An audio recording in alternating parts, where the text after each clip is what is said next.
George Strait cutting those songs gave me a career and got me up and going again. This is Live at the Hall from the Country Music Hall of Fame and Museum. This week, Peter Cooper talks with singer-songwriter Jim Lauderdale about his 1992 album, Planet of Love. So Jim, first the journey to Planet of Love. It was a circuitous journey. Born in Troutman, North Carolina, spent a lot of time in Due West, South Carolina, with a preacher father, spending time on the radio when you were in high school. And anybody who knows Due West, South Carolina knows that radio is extremely powerful, a force there. No, it's a college town. Yeah, it is. Yeah, it's a college town, right? Yeah. Which you lived there for a few years. No, I lived everywhere else in South Carolina but Due West. But I've been through there enough to catch the radio signal. Then, North Carolina School of the Arts? Mm-hmm. And where from there? After school, I came to Nashville for about 5 months and tried to get things going, and I got turned down by one publishing company. I played them everything I had, and at the time, they said, the fellow was saying, and I'd met him in North Carolina, and after every song, he would go, "That's good, I like that, but it's not a hit. What else you got?" And at that time, that really kind of freaked me out so much. Now, years later, I understood what he meant. You know, it's like we're looking for radio hits, but at the time, I just took it bad. And so I was afraid to stay. I did do what would have been my first record with Roland White, who was one of my heroes. I came here to hang out with Roland White and George Jones. That was my goal. And I didn't get to with George, but with Roland I did. And we recorded a record. Marty Stewart's playing lead guitar, a bunch of great folks. And then I moved up to New York, where one does, to do country music and bluegrass. And I met Buddy Miller there. He was there with his band, and it was a really great scene. And then I got into a play called Cotton Patch Gospel, playing banjo, and eventually ended up in Los Angeles, where I didn't really have any notion that I ever would have moved there, but one of the big pulls was Graham Parsons had lived here in Los Angeles. I wanted to be to see those places Graham Parsons saw and played at, and so I was living in this place called the Magic Hotel in Hollywood, and I was reading a biography about Graham by Sid Griffin. And the story in there about how Graham had this party, which, by the way, to make a long story interminable, skipping ahead, I did a gig in Taos, New Mexico, and I told the story about King of Broken Hearts, and a guy came up to me after the show and he said, "Hey, you know that song you were talking about? I was living in LA and I was a friend of Graham's, and he was having a party, and I took him a bunch of George Jones records. And when he met me at the door and I had those records, he started crying." So that was that night, and that was the guy. But anyway, so you've heard the story about this song, and I just, I love to do it for those two guys, Graham and George. The king of broken hearts doesn't ask much from his friends, and he has quite a few of them. They know he will understand. It's just the way it goes. The king of broken hearts doesn't know he's a king. He's trying to forget other things. like some old chilly scenes. He's walking through alone. He talks to angels and the stars start to spin. He thinks of troubles that he's gotten in. He recalls how his heart got broken and how it's still that way. The king of broken hearts, he is so sad and wise. He can smile while he's crying inside. But we know he'll be brave tonight, 'cause he's a king of broken hearts.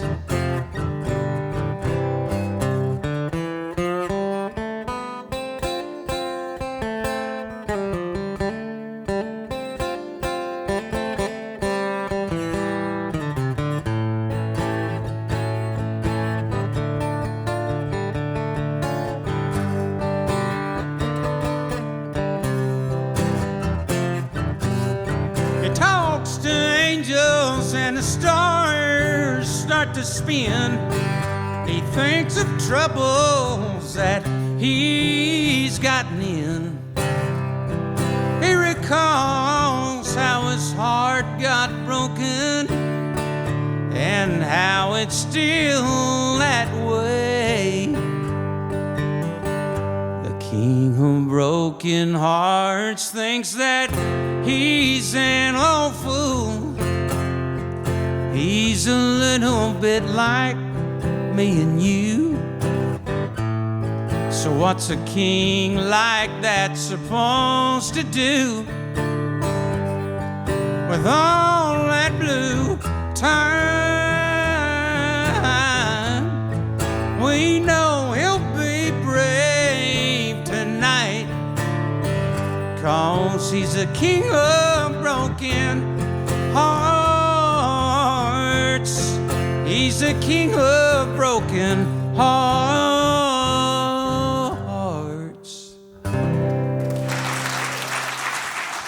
I had a manager named John Chambotti, a great guy, and it took a little while, but eventually Pete Anderson got interested, and we did, to jump ahead a lot, did a record for Epic Records. Unfortunately, and I kind of figured it out later why it didn't happen, but they released one single, but the album didn't come out. And then my lawyer at the time, a guy named John Mason, called me and said, "Hey, I've been talking to Jim Ed Norman, and I think I've got a deal for you. How would you like it if Rodney Crowell produced this record?" Jim and Norman heading up Warner Brothers Yes. at the time. Yes.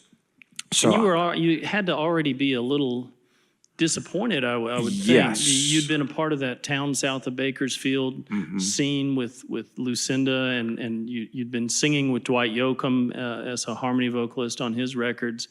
You'd already been punched in the gut a couple times. Yes. And now you were being offered the notion of a major label record deal with Warner Brothers. Yes. And so I was so ecstatic because, hey, Reprise, Warner, that Graham was on that, you know, and Rodney was just such a big hero of mine. And from his first album, and I remember the first time I got to hear Emmy Lou, it was in Roanoke, Virginia, and I was visiting my grandmother in Lexington, where you have ties also. And so I went to the show. She was on the bill with Willie Nelson, and I missed several of Emmy Lou's songs. And then after the whole show was over, I was hanging by the dressing room door. I used to do that a lot and give people tapes, demo tapes.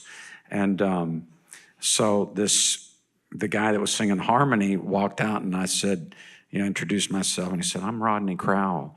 And I said, "You wrote Bluebird Wine." And because I love that song from Emmy's record and all the other stuff he'd written. And then when he came out with that solo record, his first one, that was so influential on me. And then Also on Warner Brothers. yes, and Rodney, I was kind of picking up too about how evolved he was as a writer and as a person. I mean, he was kind of doing stuff that nobody else was doing in country. And so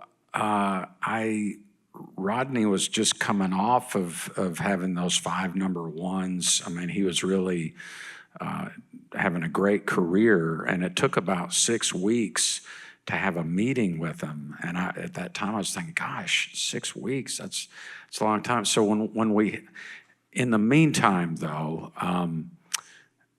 as I was still working on the record with Pete Anderson, who I just also am so grateful to Pete and for taking a chance on me and working with me. And Pete would try to, I was so, around business people, I was so shy and just so timid. I didn't know what to say. And Pete would be, you know, he had such a strong personality. He'd be saying, like, you need to go in there and tell so-and-so, you know, the label that, you know, you want, you know, pound your hand on the desk and say, this is the way we're going to do it. And I was just like thinking, I can't do that. And, John Leventhal was somebody I knew in New York. He was a great guitar player, and he would, a few times, I had a guy playing with me a lot named John Scholl. And then I was got in some other bands, other country bands. And John would be the guy that you'd hire, you know, if you needed somebody. And he just played with a lot of different people.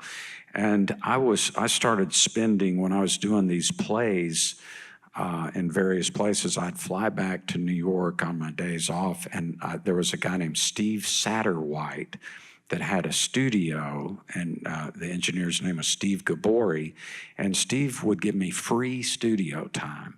So I'd pay these musicians $50, and we'd just record demos. And so I kind of started learning how to work in the studio. And one day, this guitar player wasn't available, and I called John Leventhal, and he came in and played. And then he made a few suggestions on things, and his playing was so great, and his suggestions were so great, and so these tracks were moving someplace that I never would have been able to take them.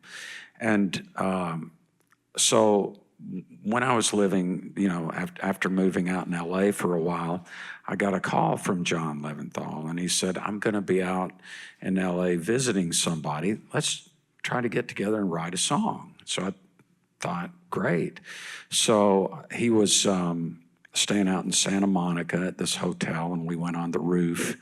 And he said, as it said in the clip, he said, I've got a title, Where the Sidewalk Ends. And then that literally did happen. It was like, where the sidewalk ends, the road begins. We went back and forth. And so we started it. And then he went back to New York and then sent a cassette to me. And he had done that whole verse part, and he had produced it in his little home studio with a drum machine and all this stuff. And the guitar stuff was so great, and the feel was so great. And so I was just bowled over. And so I started going to New York fairly regularly to do writing appointments with John. And so I believe it was the second time after that, he said, do you have anything? And I was like, well, let me see, I got some scraps here. And so I was just playing, I used to just sing melodies into a cassette, and I had you could kind of fuzzily hear, I found a new planet that only, and I was just like thinking, and John said, wait a minute, there's something there. And so we wrote Planet of Love, and then the rest started coming out over a period of time. I found a new planet that only I can see. Just came back to get you. Let's leave this misery. Nothing can reach us so far from harm's way. Only sunshine and rainbows every day. We've got to get back there. Hurry up and get your things. The countdown started. Go ahead, try on these wings. Don't need no spaceship for what I'm thinking of. Didn't I tell you that I'd take you to the planet of love?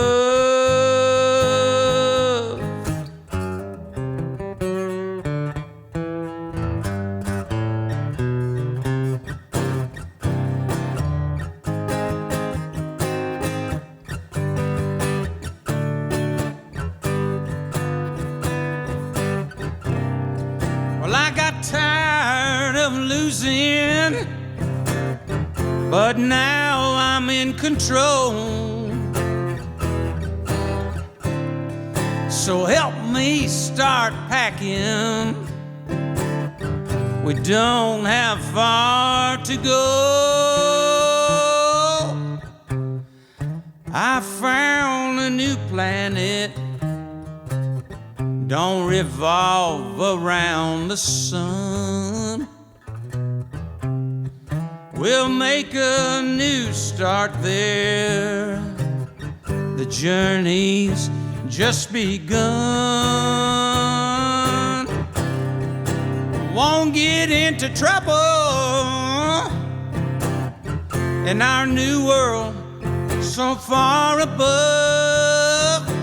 Didn't I tell you that I'd take you to the planet of love? Didn't I tell you that I'd take you to the planet of love?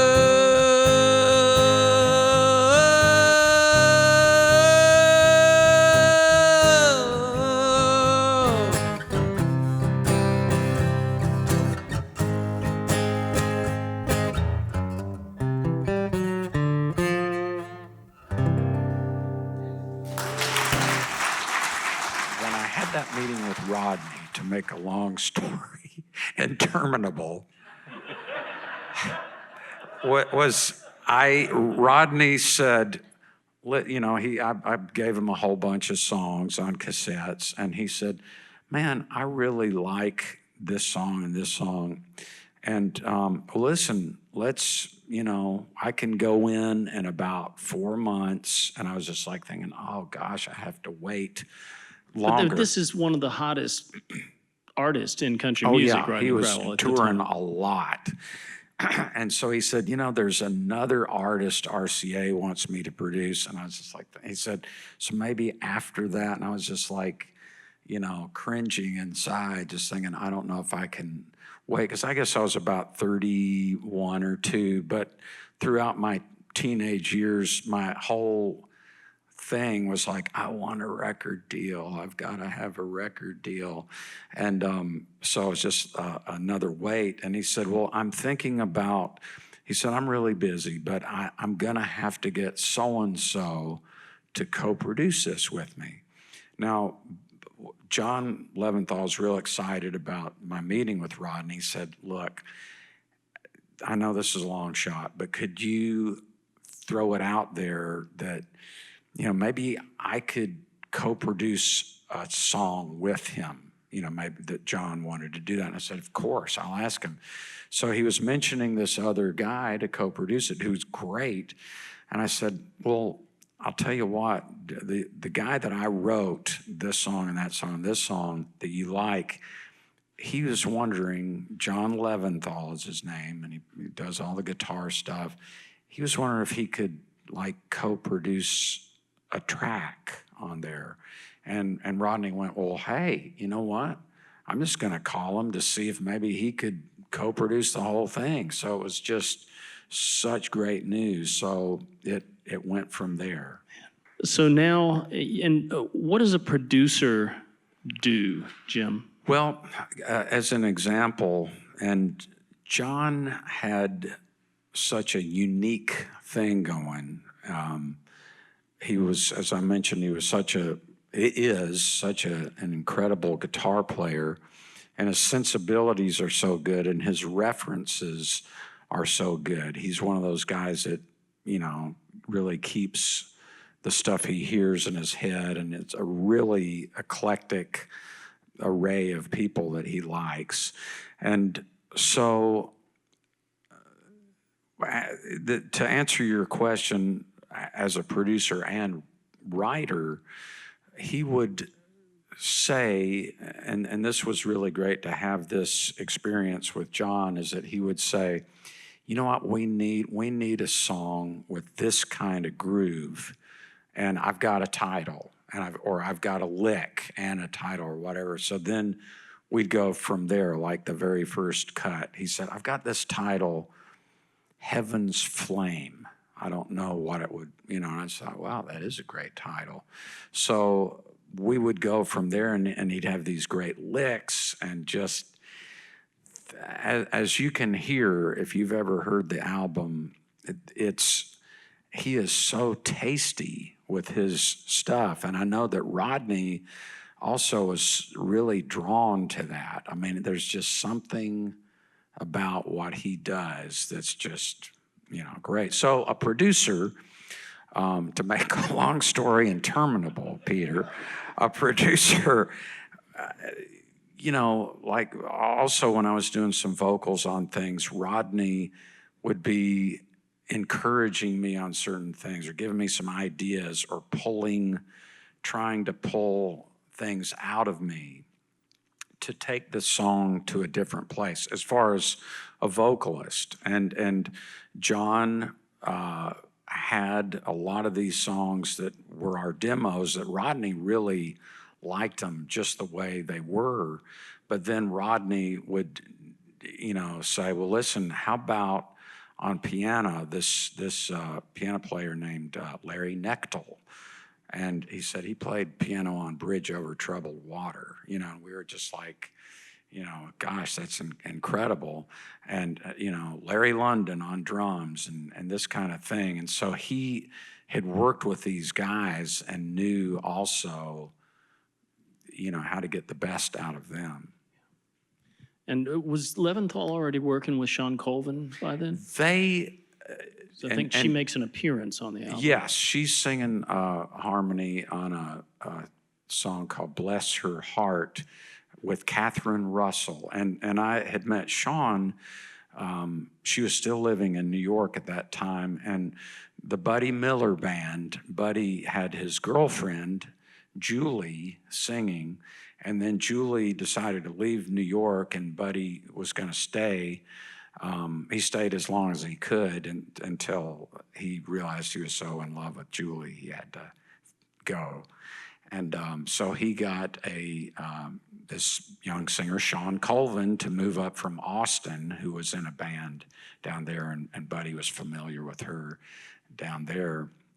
And so Sean and John had started writing a little bit, but she had not done her record yet. So he was a burgeoning producer, Yes. as you were a burgeoning artist. Yeah. What did you feel like the goal or the expectation was in all this? You said you'd always wanted a record deal. Did you always want a radio career at this point? Is that what it was about? No, or a writing career. I didn't really think at all about a writing career. I wanted to be out there with the country artists of the day touring, and I had that romantic notion of like, getting on the tour bus, and you know how it is when you go someplace. It's like, wow, a tour bus, can I walk on and see what it's like? And then after you're on one for a good bit of time, it's like, yeah, it's good. It's a newer bus. Good. And it's like backstage. People always think, God, if I could just get backstage. Yeah, you'd find some celery and dip back there. Yes. That's kind of how it works. And a bunch of people now on their cell phones just looking like that. Hey. Speaking of which, Peter, I think, if I'm not mistaken, you were at a show when I was touring with Lucinda Williams and singing harmony with her in Asheville at Be Here Now. Correct. And my parents were there, and it was an early show, and this place Be Here Now isn't there anymore in downtown Nashville. And so we went on, I think at 5 or something like that on a Sunday.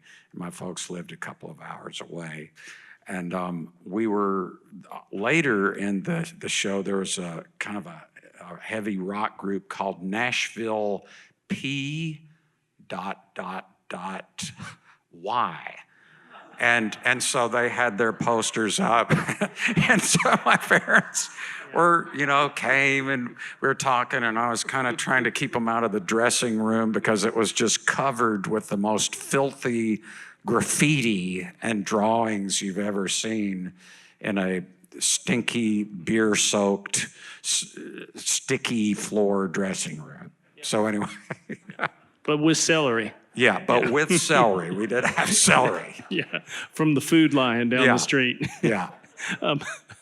Let's hear an example of what y'all came up with in the studio. This is a song from the album Planet of Love called I Wasn't Fooling Around.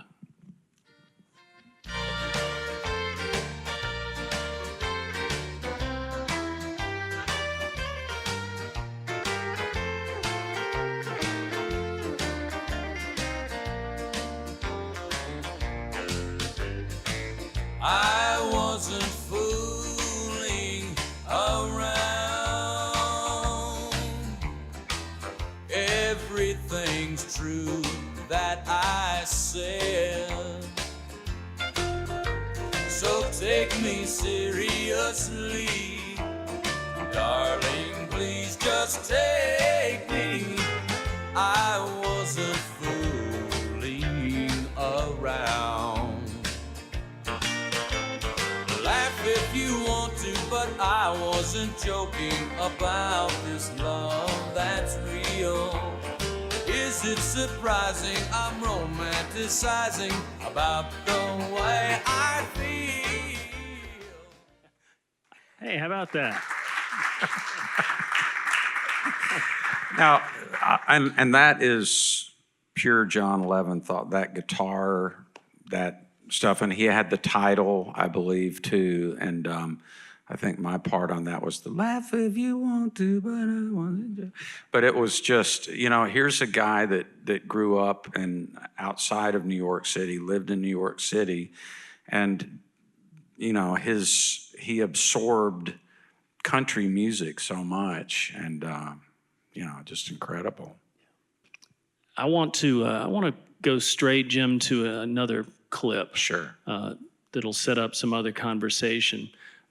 This was the first time. Well, I'll get into that in a minute. But let's go to the little backstory.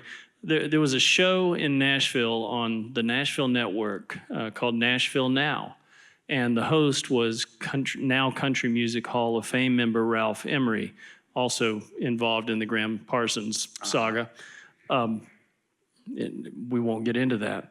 But Ralph had a show, and sometimes he couldn't be there for the show. Sometimes he had to call in sick, or maybe he was playing golf with Tom T. Hall or something. And so they would have to have guest hosts. And his guest host one night was Emmylou Harris, who had sung on the album Planet of Love and who was already a big fan of Jim's.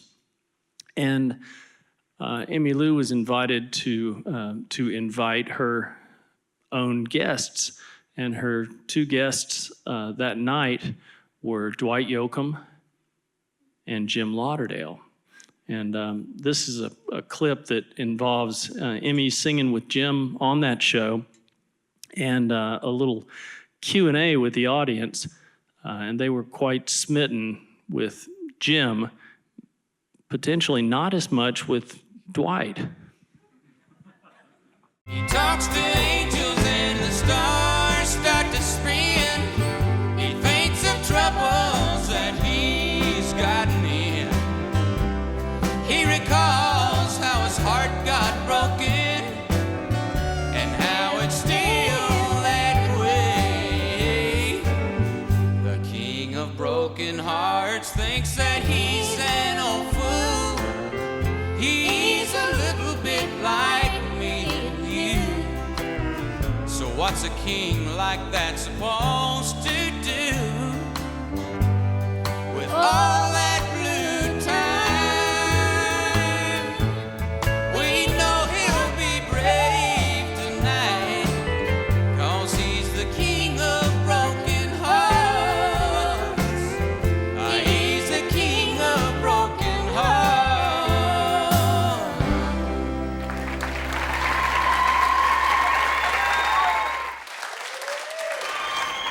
My name is Carla Jones, and I'm from Dakota City, Nebraska, and I've got a question for Jim.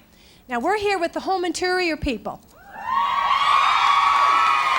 And I'd like to know how do you decorate your home, and do you need some decorating assistance?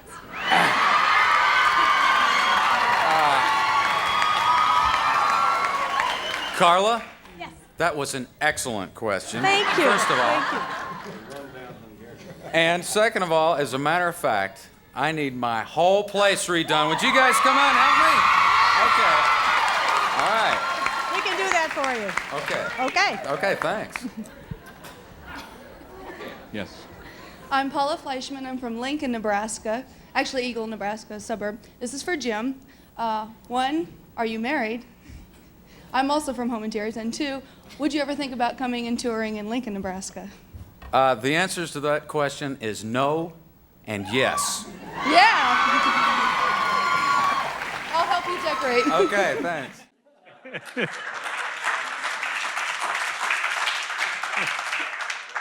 What do you remember about that night? Well, it was kind of an exciting blur. By the way, a lot of the folks are here tonight, this afternoon, from the home interior place in Nebraska.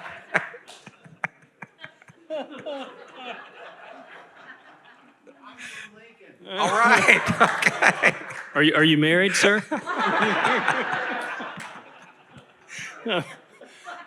So right after I saw that, I was in college in Spartanburg, South Carolina, and as I can't understand why everybody in the world who saw that appearance with Emmylou there didn't go out and purchase Jim's CD.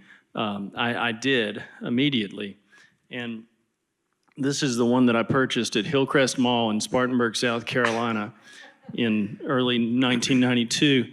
And you opened it up, it obscured his face. There was a little note on the front that said, "Thanks, see you on the road," from Jim. And it had a customer survey. And I just want to show you how different times were then. It asked you, how many songs from this album were you familiar with before you bought it? 0 songs, 1 song, 2 songs, 3 songs, 4 or more? Well, have you attended any of my concerts? Yes or no? I mean, these are reasonable questions. But then Did you buy this album at the regular price? Check. At a special sale price? Check. Or album was a gift? And which magazines and newspapers do you read regularly? Country Music, Music City News, Country America, USA Today, Rolling Stone, People, Us, Time, Entertainment Weekly, TV Guide, or other. And which music television shows do you watch regularly? Nashville Now, I checked that box. CMT, TNN, VH1, Hee Haw, David Letterman, Arsenio Hall. So, and do you own a VCR? Yes or no? Have you ever bought a music video? Yes or no? If so, name one you bought in the last 6 months. And it goes from there. But that's the commercial environment that this album was being released into. And, you know, I was thinking recently, I mean, during that time, and I guess country in the, I'm not sure which year in the 80s, just started, it got so huge. And it was such a big business. And at Warner Brothers at the time, I mean, there must have been 10 or 11 acts on that label. And there were so many major labels in town, and there were several independent labels in town too that were also having some radio success. But in country music at that time in Nashville, and I'm sure it's still that way a lot with country, is that, you know, you've got to have hits. As an artist, you have to have your own hits on the radio. And so that, you know, unfortunately, for whatever reason, and I was really disappointed and kind of surprised, because I thought, first of all, with the Epic record Pete Anderson did, he was going, there's 7 smash hits on this. You know, and Pete was really going for radio stuff. It was a very Bakersfield type record. But at the time, there were a few folks that were getting, you know, Dwight, and there was a lot of imaging involved and stuff like that with artists. But at Warner Brothers, too, and this was such kind of a consciously eclectic record stylistically, but still, I thought, okay, the first single will be Where the Sidewalk Ends, then King of Broken Hearts, and then Planet of Love. Those will be the singles. And I remember saying to some people, it might have been John Leventhal, it's like, well, I mean, I know it's going to go gold. You know, I know it'll go gold, but I mean, I don't know if it'll go platinum or double platinum, but it'll at least go gold. And you were thinking, and you know, this is important music, and you're saying that it was deliberately eclectic is part of why it's such an important album in the chronology of what we now call Americana, which was years away by this point, 10 years away. But you had legitimate thoughts that a song about Graham Parsons crying in West Hollywood at parties late at night over George Jones records, standing by the turntable and saying, "Do you hear that? Do you hear that? That's the King of Broken Hearts." That was going to be your second big radio smash. Yeah, after Where the Sidewalk Ends. And one thing that happened, without getting too much in the what-about-isms or what-if-isms, but when I had the first big meeting after the record was done, and there was a lot of really good positive feedback at the meeting, and then somebody brought up, it's like, hey, so-and-so out in the LA office really likes this song, Maybe, and they want to test market it as a pop single. And so everybody was a little bit surprised at the meeting. They hadn't heard about that, and they said, well, what does that mean exactly? It's like, well, we'll have to test market it, and which that's a whole nother story about test marketing, how they decide singles and stuff. But to make a long story interminable, it delayed it meant that we had to push back the release date, and it ended up getting pushed back about 8 months while they test marketed it. And the reasoning of it was like, listen, this just doesn't happen. And I said, well, could we put out a country single now? And they said, no, you can't do the country single first. It has to first. So it was a little confusing, but it seemed like we needed to do it. And the only person at that time that was saying, this just isn't going to work, was my publisher, a guy named Brownlee Ferguson. He said, it's not going to happen. I'm telling you right now, you're not going to have a success with a pop single. You'd be competing at Warner Brothers with Madonna and Prince, and it's just not going to happen. But there again, I didn't have the the gumption, I guess, to go, no thanks, let's not do that. Let's just go ahead, let's do Where the Sidewalk Ends. That's going to be the first single. And so anyway, I followed that route, and during that time, things just kind of, fell apart over there. There wasn't the interest. I still had some supporters over there, definitely. And one of the main guys who I'm so grateful to is a guy named Bob Saporiti, who was the head of the international department. And so he took artists from Warner Brothers and started taking them to Europe. And that was just so exciting. And I had such a great band from LA, Buddy Miller and Gerf Morlix, Donald Lindley and Dusty Wakeman, and it was just a really, really great band. So I'm so glad that happened. And so anyway, during that time, some other bands and artists from the label kept rising, and that's where, excuse me, that's where the marketing money and stuff went to. So unfortunately, as will happen in businesses and in the music business, especially at that time, it's the labels really had to and were geared to follow through and put their resources behind what was already kind of becoming successful from hook or crook. So. And when you were in America, you were touring around in a white van. And I remember going to see you, it was shortly after that performance on Nashville Now, going to see you at a club in Charlotte, North Carolina, the Double Door. And there was a belly dance act opening for you. Yeah. Yeah. And we... I remember those. They were called the Tahini Tummies. Yeah.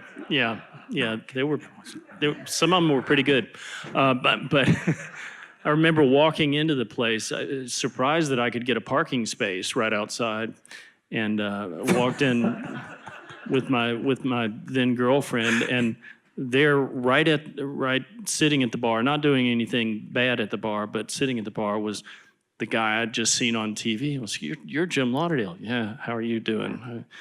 Yeah, what are you? I'm 20. Oh, young buck, okay. And at some point, you just started talking, and then at some point, you excused yourself to go to the back payphone. Some of y'all may not know what payphones were, but you would pay money to make a phone call to call Emmylou Harris to ask her about being involved in the video for King of Broken Hearts, and she said she would. And I was like, that guy I was just talking to is the guy who was on TV, and now he's talking to Emmylou Harris on the payphone, the same payphone that I can use. And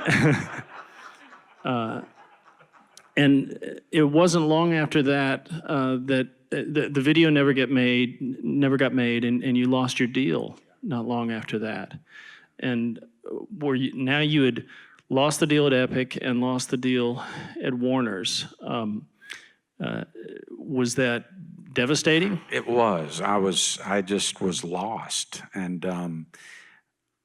trying to understand why, because the music was so good. I really, stand behind it, and I was just thinking, it's like, well, do I need a different I'm not a hat guy.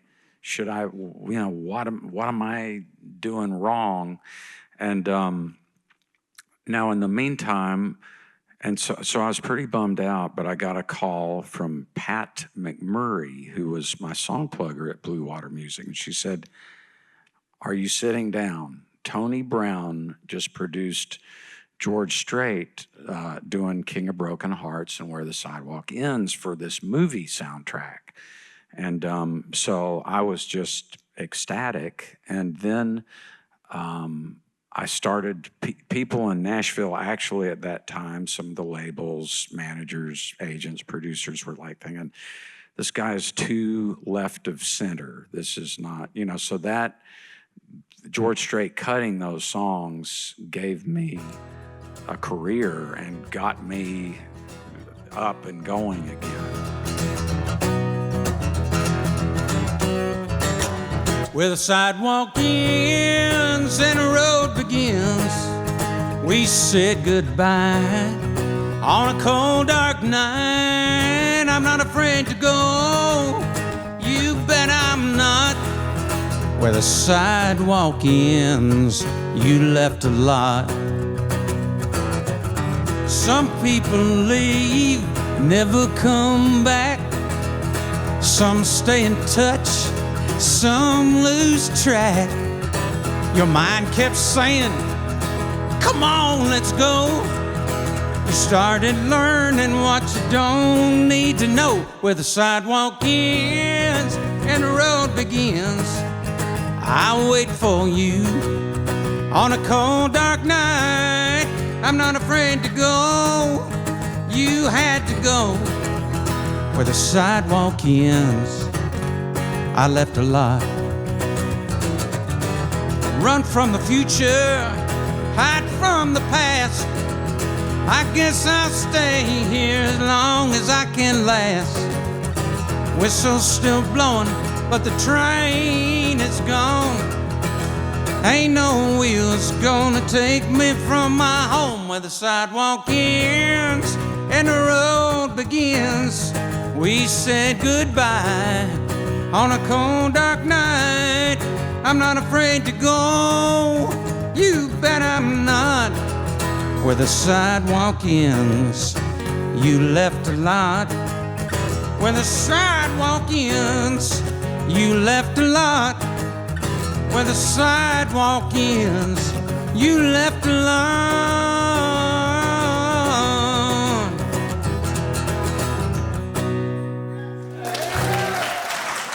It was really my final talks with the label were, I was pretty bummed out by what they wanted and didn't want to do going forward. It was kind of like I was on a trial. It's like, well, you can do a single, and if the single is a hit, then we'll talk about doing another record. And I was just like thinking and Pete Anderson had told me, it's like, that's what happened to so-and-so and so-and-so that he had produced. He said, it's not gonna happen. And so I decided to go ahead and take their offer to let me out instead of doing this single, which probably wouldn't have done anything. So the good news was that, and Mandy Barnett cut Planet of Love and Maybe off the record. And so that really gave me a shot in the arm. And during this time too, I was, with Blue Water Music's help, I was going to the studio. Gary Talent had, and Bucky Baxter and Gary Talent and some other people had been partners, and then Gary just was the sole proprietor of the place. And there was this great engineer named Tim Coates, and we became friends, and just I kind of had this freedom, and because I was getting cuts, I just booked studio time a lot, even if I didn't have anything written, which happened to me this week over the Blackbird Academy. Unfortunately, I still record that way. I'll book everybody in the time and then not have anything, or I'll have a piece of something or whatever, but that pressure makes me come up with something. It's like I have to. And so I started writing and I hadn't really co-written until writing with John Leventhal. And I kind of learned how to do it by writing with John. And so I started co-writing some more I still to this day, I think I'm kind of trying to get a footing still in some ways, as crazy as that sounds. But in my head, I'm still back in those days in 1991 and 92, where it's like I'm still trying to get my foot in the door, even though it is in the door. I'm kind of going under the premise that it's not, and so that I've got to keep coming up with a better album than the last one.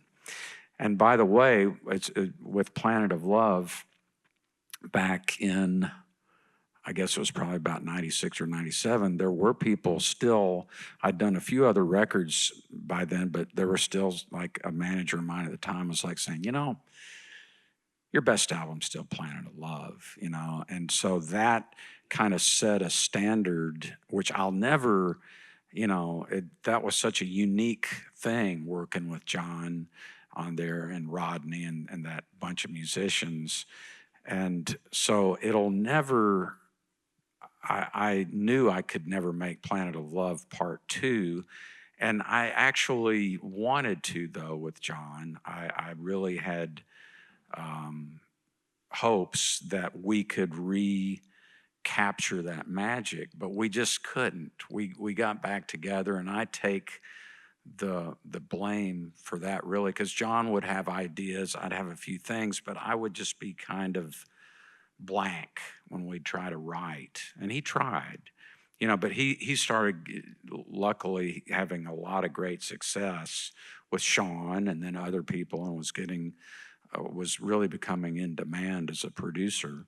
So someday I hope I feel like I could bring something else back in there with John, and I hope that someday we'll rekindle that writing thing, And in the meantime, we've got that record, and I've also had one thing through the years with the major label deals that I've had that also, unfortunately, didn't yield any country singles for me. But there was always something positive that came out of it. Well, Pretty Close to the Truth did quite well with covers. That did, yeah. And then, like with RCA, I got to have David Grisman on a record, and he's one of my heroes. And then the first one, I got to have Ralph Stanley on a record, and that led to some records with Ralph Stanley, and also with writing with Robert Hunter. And so different things happened because of those things, which at the time in some ways seemed disappointing that I wasn't getting that radio stuff, but it turned out really great in other ways. So you took a corporate decision that what you were doing was too far out in left field, and then it turned out that the songs were right down in the middle of the Walmart aisle, with major artists. And that could have been incredibly dispiriting, and I'm sure was, but what you did was took that energy and put it into writing more songs and recording, voraciously and playing touring incessantly.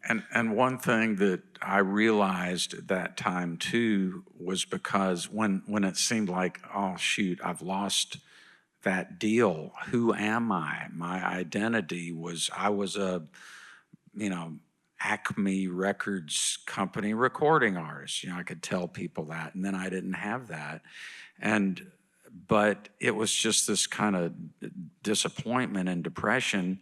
And then though I realized it's like, look, the only way you can't blame anybody else, you can't, or whatever, but the only way out of this is to write myself out of it. I've got to write something that does, that makes a difference, that people like, and so that's another thing I still do. Oh, thank you. Well, thank you. And no, I haven't decorated my house yet.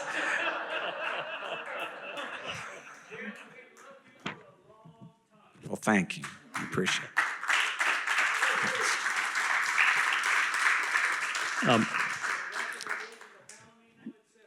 Oh, the Palomino, what a important and great place. I hope that this reaches the ears of folks at Warner Brothers and that they'll decide to reissue this classic album. I wish they would. That would be a nice thing. To forget other things, like some old chilly scenes. He's walking through alone. He talks to angels and the stars start to speak.